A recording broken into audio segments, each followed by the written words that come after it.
everybody, and welcome to Kingdom Compass TV, the show where we talk about shows episode by episode, week by week, for our enjoyment and yours. I'm one of your hosts, Griffin, and now Griffin D-Pad, and with me as always is the wonderful, the amazing Mr. Mitch George. It's not a fad.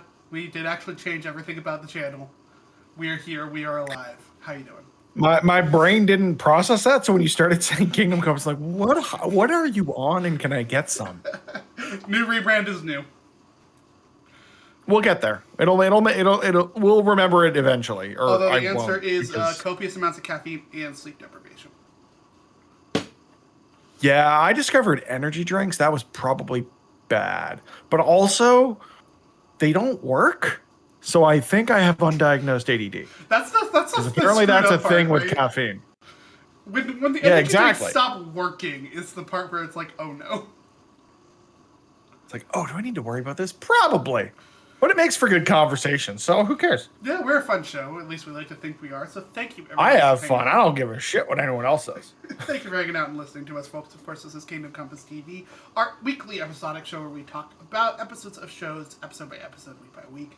Of course, this is not the only thing on the channel. That's right, we did this whole brand new rebrand. There's a whole video all about everything, explaining what this show is, what our flagship show, the Kingdom Compass podcast, is, as well as what our short series is. Go check out all of that. We are trying to really do as much as we can, with the fact that we are still two people doing this on a part-time basis for really just for fun. Yeah, we have a hoot with it. We wanted to broaden our horizons and talk about a Disney Pixar television short series that nobody watched And also, and should have watched because it's great. And also just get away from that god-awful old name. Well, it doesn't play well for search engines, so No. Well, see how there's Kingdom that. Compass And is. also, I want a reason to talk about a certain scene in the latest or the first episode, I guess, of the new season of Peacemaker. So we're getting there. You're wearing the shirt. We're like 30% of the way there. 30% of the way there. Yeah, Kingdom Compass TV, folks, in case you didn't know, is going to be primarily Disney Plus related, but not entirely. Occasionally, we're going to jump ship and talk about other shows. I need to talk about Spider-Man Noir when that comes out. Yeah, we are not beholden to any one particular thing on this show anymore, but we are over on Kingdom Compass podcast, so go check that out. Again, check out the video for anything, all like the important nitty-gritty information. With that said, we are talking today though about episode 2 of Win or Lose. Of course, this is that Pixar show that we kept talking about, saying that we would do at some point. Now we're actually finally doing it. Episode 2, titled Blue, directed by Carrie Hobson and Michael Yates, featuring Frank, the umpire / also a teacher. Love this man, love him to death. God, his life sucks. And we will get into all It's of so that. depressing in every way. This is such a sad episode, Mitch. Why are you making me watch this show? It doesn't get any less sad. I'm sorry to tell you this now. If you're not ready for this, then you better be ready to buckle up to get through the rest of this. Look, I was expecting... This is where it's light and fun and whimsical, and there's like video game RPG elements here. It gets worse. It's alright. I'm still just waiting for the moment in episode 7 where I get to yell at shit. Oh, shit. So... We'll get there. We'll get there before you know it. No, it's, of course, folks, this is full spoilers for every show we talked about, so please watch the show, come right on back. We are going to start spoiling this show, at least episodes 1 and 2, starting... I was going to say, that being said, I have seen the entire show. Griffin has not, so we are trying as best as we can, like, to not spoil the rest of the show. Super easy for me. It's real easy when you don't know what's going to happen. I don't like this. I want to reverse these roles eventually. We will do it. We'll do that for the next one. But the next one's probably going to be Percy Jackson. The next one, we're going back to something. Which realistically Okay. will probably be Alien Earth. We'll see. Probably. Unless you just want to do a single episode for that, but that's part of the point. Yeah, Frank, this one's all We'll about Frank figure it out. Brown. I love this man. I love the vibe of this one. I love him batting away the criticism of all of these parents with like this fantasy armor. Like, this was very much this is one of the clips that like they've really used to promote the show, right? Like with him in the coffee It was shop. in multiple trailers, yeah. And God, that coffee shop scene was hard to watch. Oh my god, it is cringe in the worst way. But also has one of the most funny, realistic lines in this entire show so far, which is the barista Where he saying, burns his mouth on a hot cup of coffee? not that, the barista being like, God, why does this keep happening? That too, yeah. It's just such a thing that just constantly happens. Yeah, I really love this show. I was really rooting for Frank on this one. Who the hell is this janitor, man? I don't know. Voiced wonderfully, I did not know this, by Flula Borg. Yeah, that makes sense. That makes a lot of sense. Bringing you back to that DC talk, he played Javelin in the James Gunn The Suicide Squad. Like, he's hilarious, and I'm upset at myself for not knowing that the first time around. Yeah, it is. I actually did not catch it like at all, so I love that. No, neither did I. It does not, like, he has such a distinct voice, and now I won't not hear it, but at the same time, he kind of disappears into this character because it's such a bizarre portrayal of this, quirky school janitor. Mm-hmm. I love that he's just like all in on like, yeah, I am going to help you out, man. And like his performance, and also Josh Thompson, who plays Frank. Yeah. Who I know from Taskmaster New Zealand. Genuinely, like this is a show like. I love the performances from episode 1, but very much this is from a kid. I love that episode 2 is this is an adult in this situation as well, and like I kind of feel it a little bit. Like it very much feels like a relatable situation of this. There is the relatable part of getting back out into the world after something, or being overprotective for yourself in a situation that ultimately leads to it not going well. And then there's just the kick in the gut at the end of this episode, which is kind of, I want to talk about it. I hate that we do the thing so often, right? Of we jump just right to the end of the episode. But I gotta talk about the end of this episode. Of it is just such a absolute kick in the gut. Of we have this wonderful lead up moment, everyone's cheering him on, and then we're gonna pull the rug out from underneath you at the very last second. Fuck you. Feel emotions. But it's also like, again, I talked about this a lot in that first episode. It's perspective, right? We see him flying through the school, literally flying at one point, getting these cheers, this admiration. In reality, that probably doesn't happen, right? Like, from another perspective, that isn't actually what happened. But for him, it's all building up to this huge, momentous reunion, and then nothing. Yeah, I do love that this show, the entire idea of this show is perspective, right? Like, each episode is the perspective of a different character. And we kind of see the little moments that break out of that perspective, right? Like, with the barista, or, like, the moment that he is flying over, like, the kids. And they're like, what the fuck is going on? Like, we do have those moments of breaking out from it. But yeah, I really love how they showed the dating app. Right? Like, this RPGification of dating, essentially. I was going to say, this is the one trope in anything now that I'm to the point where I can recognize I'm getting old, because I see something like this. I'm like, I've been in a relationship longer than smartphones, and dating apps have been a thing. So none of this is relatable for me. It makes it more challenging to watch. It's real fucking relatable when you have been on that side, I'll tell you what. I can only imagine, but for me, it's just like, oh no, I'm old. Mm-hmm. As if the gray hair wasn't enough of an indicator. Mm-hmm. I mean, I'm firmly... It doesn't help also that I shaved today, so I look I just have full baby face. You are a child. I know. It's fine. I've come to grips with the fact that I host this co-host this show with a child. I feel like whenever I shave, I look even younger than I am. That's you. That's why I never shave. Just FYI. Yeah, it doesn't look good on me.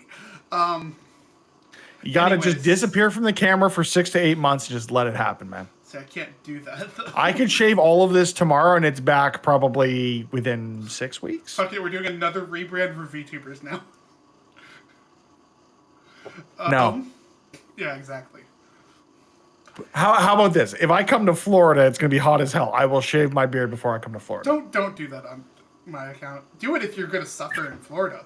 That's one thing. No, But I'd be fine. I'd be fine.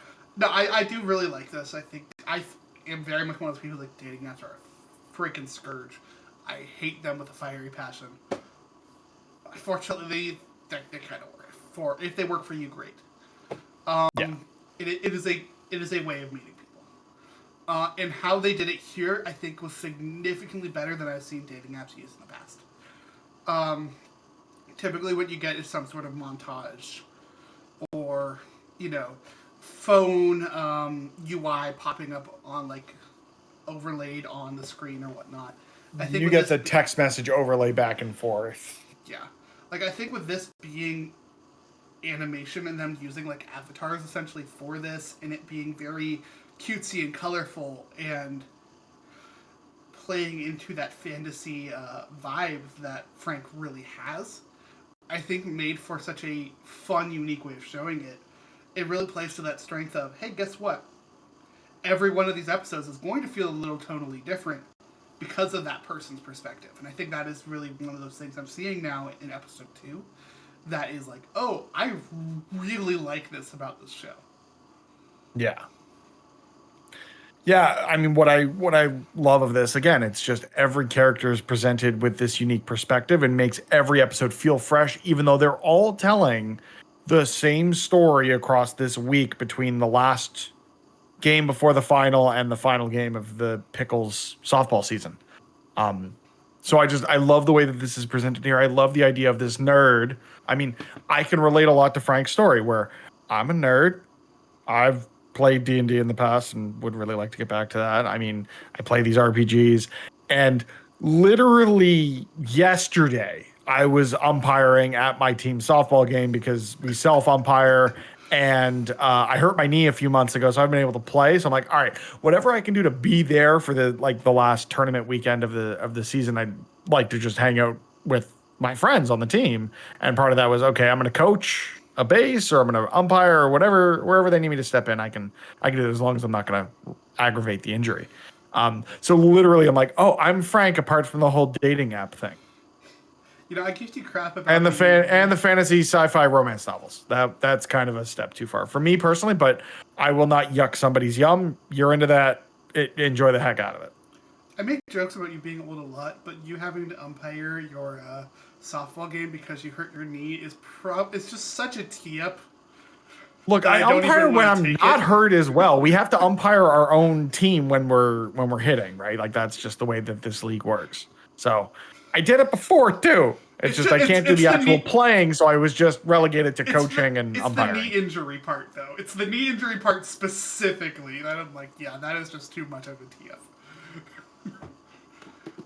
I can feel the anger. Yeah, I really love so much about this. I think for me, the fantasy romance novels, if you're into that, fantastic. But like also, yeah, sharing that about yourself online is something that's like, oh yeah, this is kind of make or break for some people. Do I want to share this? Like the fear of how are people going to feel about it. When ultimately it's like your hobbies are your hobbies. That's what makes you you. That's what you should be sharing. Again, just leads to how great this episode is. As much as, it hurts at the end, but I do want to talk about, like, Monica as well. Seeing the flashes back to this and whatnot. Vivian Fam. I can't read. You're good. By the way, unrelated, a lot of people on this happen to work on Ben 10. Ben 10 is going to be coming up a lot in our recordings today. It's not, though, because I'm too old for Ben 10. It's going to come up in the other thing that you and I are recording tonight as well. It's... How? You'll see. That's a tease just for Mitch, and he's confused now. No, don't go Googling. No Googling, you're not allowed on this. I really do love how she portrays this character, too, of, wanting to talk to him. It's wanting to get out on this because he knows that there was this relationship here. How is he going to feel about this now? She genuinely is a sweet and nice human being, as far as we Yeah. are able to tell from the 3 minutes she's in this. But I love that as well. It was like, we have a story here. There is no bad guy. And I think that's something that's very nice about certain Pixar projects, especially like this, is there is no bad guy. This is just life and how people interact with each other.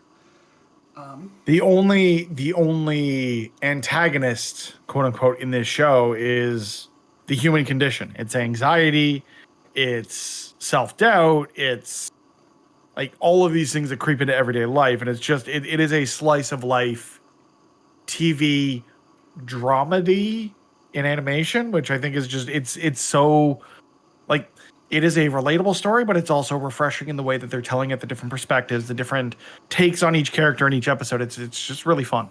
Yeah, I went into this show thinking it was going to be a fun baseball show about a kids' youth baseball or It's softball Pixar. team.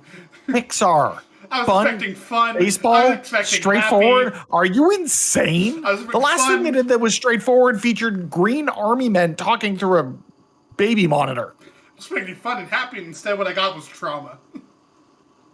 That's just Pixar for you, man. Yeah, I don't know what to tell you. No, I think the show is very good. These episodes are going to be short because these episodes are short. But yeah, this is so fun. I'm loving this every week. I can't wait for us to watch episode 3 and talk about episode 3. Like, genuinely. So we'll do that that's where tomorrow I'm night at. then. I don't think Our that's softball bad. season's over. I'm down to talk about this whenever. Yeah, and also I have a plan to not be near a computer for about a week. So just I've got inside no baseball, plans. we might want to get a few of these recordings in if you want to just start sprinkling them out. Let's do it. I have no plans tomorrow night. Good. I'll watch it tonight. Hell yeah, I'm excited for more. Of course, we're going to be talking about this episode by episode. Carmen loves this show, so if I tell her we're going to bed and watching 4 episodes of the show, we're going to bed and watching 4 episodes of the show. Of course, folks, tune in next week for our episode 3 conversation. Of course, check out the other stuff. Check out the Kingdom Compass podcast episode, all about Eyes of Wakanda, whether or not we love it, hate it, whatever. Spoiler, we love it. I love it. Go ahead and check out all of that stuff. We will see y'all in the next episode, but until then, be good to each other and have a magical day. Safe.